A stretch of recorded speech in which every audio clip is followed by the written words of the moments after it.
Hello, नमस्कार। क्या हाल है सभी के। अजीब सा दौर चल रहा है ना।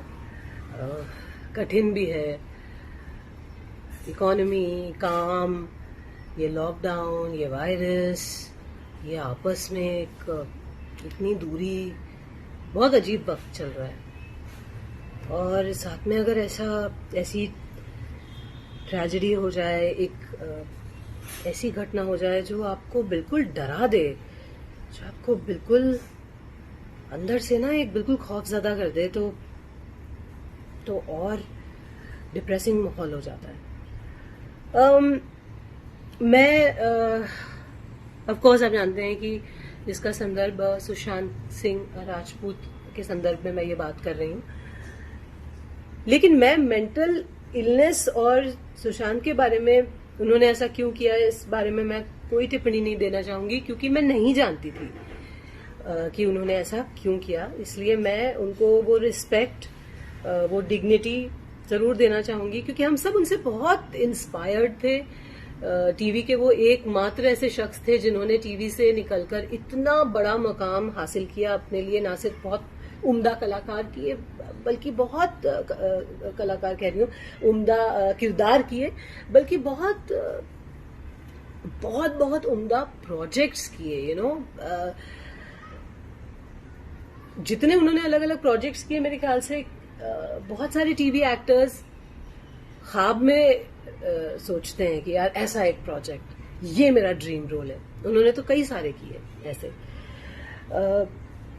और इतना हासिल करने के बाद उनका मानसिक रोग कितना उन पे हावी था, मैं ये सोच के भी डरती हूँ। इसलिए मैं बिल्कुल इस स्थिति में नहीं हूं कि मैं उन पे कोई टिप्पणी करूं। लेकिन हाँ, मैं उन लोगों से इस वीडियो के माध्यम से बात करना चाहती हूँ जो मेंटल हेल्थ या मेंटल इलनेस, मानसिक रोग से गुजर रहे हैं, उसका शिकार हैं।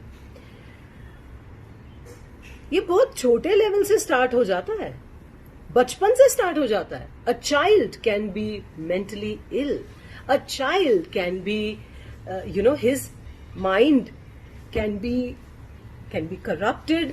दिमाग की परतों में कई बार ऐसी मैल जम जाती है जिसे साफ नहीं किया जाता। वो जमती रहती है और फिर एक खूबसूरत, टैलेंटेड, एक स्किलफुल दिमाग को पूरा मटमैला कर देती है। मानसिक इलनेस यही होती है। बचपन में पता है, हॉस्टल में मुझे हॉस्टल में डाल दिया गया था और मेरा बचपन पूरा हॉस्टल में बीता है। लड़कियां रैगिंग करती थी, रात को उठा के बोलती थी, go get us something to eat, beg borrow और स्टील। तब मन करता था जान दे दूं। घर से बहुत प्रेशर आता था कि नंबर लाओ, पढ़ाई करो, वरना जिंदगी में कुछ नहीं होगा, फेलियर हो जाओगे। रिलेटिव्स, ये वो लोगों से कंपैरिजन होता था कि उसको देखो, शर्मा जी के बेटे को देखो, फलाने को देखो, तुम ऐसे हो। मन करता था जान दे दूं। अभी मैं देख रही हूँ कि हर कोई आपस में लड़ रहा है। एक तो कुछ भी होता है यहाँ हमारे देश में, या अच्छी चीज होती है तो लोग आपस में लड़ने लगते हैं। कोई दुर्घटना होती है, कोई ट्रेजेडी होती है तो लोग आपस में एक ब्लेम गेम करके जो चला गया है उसके साथ खड़े हो जाते हैं। लेकिन जो लोग हैं, जो गुहार लगा रहे हैं या जो बात कर रहे हैं, अपनी बात कहना चाहते हैं, उसको खूब ट्रैश करते हैं, लड़ते हैं, हेट, ब्लेम, ये सब शुरू हो जाता है। और हर चीज हमारे देश में पॉलिटिकल हो जाती है। कुछ भी हो, किसी के घर में कोई खाना बने तो उसका भी श्रेय या उसका दिस थिंग पॉलिटिक्स हो जाता है। और मैं ये कहना चाहती हूं कि जब एक सेलिब्रिटी, जब एक इतना इंस्पायरिंग, इतना चार्मिंग, इतना खूबसूरत इंसान जब विवश होके, अपने मानसिक रोग से विवश होके, या जो भी रीजन हो से विवश होके अपने प्राण हर लेता है, तो एक अजीब सी लहर, एक संदेश जो जाता है, वो बहुत घातक होता है उन लोगों के लिए जो शायद एज पे हैं, जो इतने परेशान हैं, जो बिल्कुल सुसाइड के एज पे हैं। उनके लिए ट्रिगर बन जाता है ये, क्योंकि लोगों को लगता है कि अच्छा, इतने महान इंसान ने ये किया तो हम भी कर सकते हैं। ये इस बात से मैं बहुत भयभीत हूं, क्योंकि मैं जानती हूं कि कितनी बार जीवन में मुझे ये ख्याल आया है कि नहीं यार, नहीं बस। आप बड़ी बड़ी फिल्मों की बातें कर रहे हैं कि वहां पॉलिटिक्स होती है, और आपको पता है छोटे छोटे सीरियल्स में कितनी पॉलिटिक्स होती है। जब मैंने अपने करियर की शुरुआत की थी, मैं बम्बई आई थी, मेरा सिलेक्शन हुआ था, ऑडिशंस दे के सिलेक्ट हुई थी, और मैं बिल्कुल, देखिए मैं किसी का नाम नहीं लूंगी, क्योंकि मैं सिर्फ आपको बता रही हूँ कि मेंटली कैसा इंसान को फील होता है। मैं किसी को पुट डाउन करने के लिए मैं ये वीडियो नहीं बना रही हूँ। जब मैंने अपने शुरुआती कुछ सीरियल्स में एंट्री की थी, तो ऑब्वियसली मैं लीड नहीं प्ले कर रही थी, मैं अलग अलग कैरेक्टर्स कर रही थी। और आपको पता है, एक सीरियल की हीरोइन अपने आप को रानी समझती है, और वहां एक ग्रुपिज्म होता है और एक हायरार्की, मेरे मुंह पे बोला गया है कि देयर इज अ हायरार्की। तो तरह तरह के लोग हैं दुनिया में। आप दुनिया को कितना बदलने जाएंगे और कितना लड़ेंगे और ब्लेम गेम डालेंगे। जो भी हो रहा है, जो भी हम देख रहे हैं, जितनी ट्रेजेडी, जितना भी दुख है, उससे हम सिर्फ ये सीख ले सकते हैं कि हम सबसे पहली बात एक अच्छे इंसान बने, स्ट्रांग बने, हम कोई पॉलिटिक्स ना करें। प्लस हम ये याद रखें कि कोई रात के 3 बजे आपका फोन नहीं उठाएगा दोस्त। सच्चाई तो ये बहुत खुशकिस्मत हो गए कि कोई बिल्कुल जग के उठा ले और बात कर ले आपसे। मैंने एक फिल्म की थी ऑपोजिट जॉन अब्राहम, यूटीवी की फिल्म थी, यूटीवी के ही पार्टनर देवेंद्र खोटे जी ने उसको डायरेक्ट किया था, और वो फिल्म रिलीज नहीं हुई। ऐसे और 2-3 प्रोजेक्ट्स हैं फिल्मों में जो किए मैंने, और वो रिलीज नहीं हुए। तब भी ये लगता था कि यार ये क्या हो गया। ऐसी स्थिति में जब आप इर्द गिर्द देखते हैं कि अरे इसने इतना काम कर लिया, उसने ये कर लिया, तो आपको अपने में ही दोष दिखाई देता है, और फिर ये लगता है कि यार this is not working, that is not working. लेकिन मैं ये कहना चाह रही हूं कि ये एक जीवन जो है ना, बस ये एक जीवन, यही सबसे बहुमूल्य है। लोगों की पॉलिटिक्स, काम मिलना ना मिलना, आपका आज सक्सेसफुल होना, कल लोगों का ये पूछना कि भाई हम नहीं जानते आपको, वो आपकी पहचान नहीं है। आप अगर पढ़ाई में कमजोर हैं, आप उससे बुरे इंसान नहीं हो जाते। आपकी पहचान आपके नंबरों से, या आपके नंबर ऑफ मतलब एग्जाम में कितने नंबर मिल रहे हैं, या आपके सोशल मीडिया पे कितने नंबर हैं, फॉलोअर्स हैं, या आपकी फिल्मों ने कितने नंबर कमाए, या आपके टेलीविजन की टीआरपी में कितने नंबर आए, उससे आपकी वर्थ नहीं है। आपकी वर्थ उस जीवन से है जो आप क्रिएट करते हैं अपने मन की खुशी से, अपनी मुस्कुराहटों से, अपनी संतुष्टि से। So all I'm trying to tell everyone here is that please love yourself, क्योंकि कोई मसीहा किसी को बचाने नहीं आता। आपको सब अपना हीरो खुद बनना पड़ता है। B the hero of your life, of your story. जो चला गया हम उसके साथ खड़े हो जाते हैं, उसके लिए खड़े हो जाते हैं। लेकिन जब कोई जीवित रह के गुहार लगाता है, बात करता है, उसकी हम नहीं सुनते। हम कहते हैं अरे कोई बच्चा अगर रो रहा है, परेशान हो रहा है, एंगर इश्यूज हैं बच्चे को, तो हम कहते हैं जिद्दी है, इसके चांटे लगाओ। पिट पिट के ही बड़े हुए हैं ना हम सब, है ना। हम ये मिडिल क्लास गांव के बच्चे, हम तो खूब पिटे हैं, टीचर्स से भी, पेरेंट्स से भी।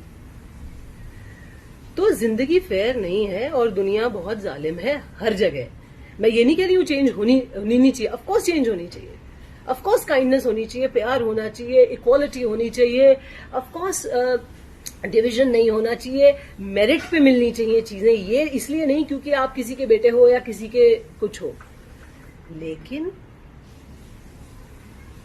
हर जगह ये है। मंदिर में भी आपको कनेक्शन लगाना पड़ता है, तब वीआईपी दर्शन होते हैं, वरना 12-12, 24-24 घंटे लाइन में लगे रहना पड़ता है ना। स्कूल के एडमिशन के लिए डोनेशन से लेकर, अप्रोच से लेकर, कांटेक्ट लगाओ तब अच्छे स्कूल में एडमिशन होता है ना। ये सही नहीं है, लेकिन ये होता है। इन चीजों से, पॉलिटिक्स से, या कुछ लोगों ने, आपको पता है कितनी गंदी बातें मैं और मेरे जैसी बहुत लड़कियां ट्विटर पे देखती हैं, पढ़ती हैं अपने बारे में। आज सुबह मैंने पढ़ा, किसी ने ट्वीट किया था कि अरे तुम मर जाओ, नो वन केयर्स। ये लिखा था किसी ने और मैंने बस उस इंसान को ब्लॉक कर दिया, क्योंकि आपके हाथ में है, आपके ही हाथ में, कोई नहीं आएगा बचाने। कोई जो लोग कहते हैं ना कि अरे आई विल बी देयर, सब बिजी हो जाते हैं अपनी जिंदगी में। किसी को ये ख्याल नहीं आता कि अरे मैंने नहीं उठाया फोन या मैंने बात नहीं की तो ये इंसान शायद कुछ गलत ना कर ले। No one thinks like that. Be the hero of your life, be strong, love yourself. अपने से ऊपर किसी को समझना नहीं, अपने ऊपर हावी मत करना किसी को, लेकिन छोटे बड़ों के आगे प्रेम और स्नेह समेत झुकना जरूर, है ना। लेकिन घुटने मत टेकना, never give up, never, because ये दुनिया वर्थ इट नहीं है कि आप अपनी जान दे दें। तो प्लीज कोई भी लोग अगर स्ट्रगल कर रहे हैं, जूझ रहे हैं, मैं इतना ही बोलूंगी कि मैंने ये सारी फीलिंग्स महसूस की है और मैं उसमें से उबर के आई हूं। कई बार अभी भी स्ट्रगल करती हूँ, जब तकलीफ होती है, दुख होता है, लेकिन उबर के आने की कोशिश करती हूँ। उबर के आइए, क्योंकि कोई और बचाने नहीं आएगा। Fight, fight, never give up.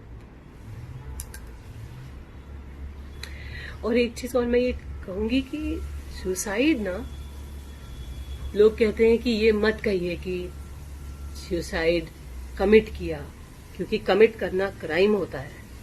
मैं ये पूछना चाहती हूँ कि क्या ये क्राइम नहीं है जो आपने अपने साथ किया? अपने किसी रोग में घिरकर आप उस रोग को मारिए, खुद को नहीं। उस रोग को मारने की कोशिश कीजिए, हेल्प लीजिए, प्रोफेशनल हेल्प लीजिए, मगर इतने सुंदर व्यक्तित्व को खत्म कर देना तो एक क्राइम ही हुआ ना। प्लस जो रोते हुए बूढ़े माँ बाप रह गए पीछे, उनको इतना रुलाना क्राइम ही तो हुआ। या जो भाई बहन, जो कभी उनका जीवन नॉर्मल नहीं होगा, वो रोज एक डर से उठेंगे कि यार हमें कोई कमी, वो अपने से पूछेंगे कि हम में कमी थी जो हमारा प्रियजन, वो क्राइम नहीं है क्या? जो एक संदेश आप अपनी हत्या करके दूसरों के दिलों में छोड़ जाते हो, जहां लोग बस अटकलें लगाते रह जाते हैं, क्या ये सही है? सही नहीं है ना। मत करना ऐसे, मत करना। You are not alone, everyone is fighting mental illness. किसी के दिमाग की परतों में मैल ज्यादा होता है, किसी में कम। बस यही वेरिएंट है कि भाई इंटेंसिटी का फर्क है। Fight, just fight. और बस मैं ये कहना चाहूंगी कि जो लोग इस चीज के साथ अपना उल्लू सीधा कर रहे हैं, वो हैव अ हार्ट, मत करो।